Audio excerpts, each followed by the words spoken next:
Tayo ay isa sa mga bansa na miyembro ng World Health Organization na pumirma sa kauna-unahang treaty. Ito po ang Framework Convention on Tobacco Control. At dito, napag-usapan na talagang masama ang paninigarilyo sa ating kalusugan. At tuloy-tuloy naman ang laban natin sa industriya ng tabako na tuloy-tuloy na gustong malulon ang ating kabataan sa addiction sa nikotina.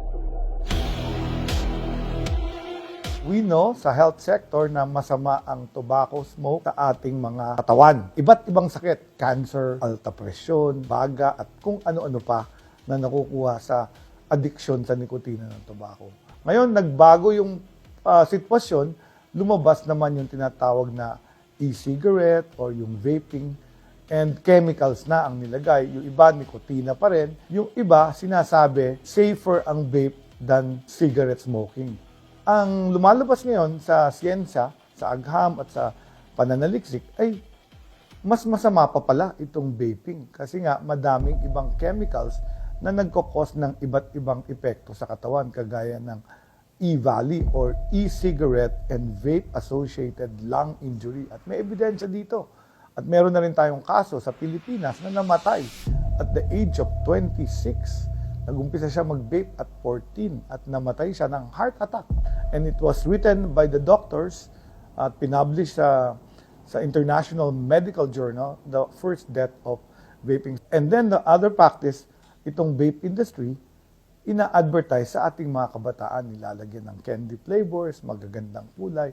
At nakikita natin sa ating batas sa Pilipinas, bawal mag-vape ang below 18. Pero ang advertising ng industriya ay para sa mga napakabata. As a Department of Health, isa lang ang gusto namin, maipasatupad ang batas. Pero ako, as a doctor, gusto kong gumaya dun sa ibang bansa na nag-ban, total ban ng vaping. Unang syntax law na sabi hahanap ng replacement products sa ating mga tobacco farmers para hindi na sila mag-plant ng tobacco. So nagawa na natin yung warning, yung graphic warning labels. Ito yung mga nakapicture, yung mga mangyayari sa baga mo, sa puso mo, yung cancer, nakapicture. So I think the next step is plain paper packaging na ginawa na rin sa ibang bansa. At very effective, bumaba yung paninigarilyo o addiction sa nikotina ng mga kabataan nila. Gusto ko rin siyempre palakasin ang programa ng smoking cessation. Ang ating mga clinic na available sa iba't ibang DOH center ay dumami pa. Mga kababayan, ang unang number 1 and number 2 causes ng kinamamatay sa Pilipinas ay 1, cardiovascular disease, pangalawa, cancer, at isa din dyan sa top 10 yung mga sakit sa baga.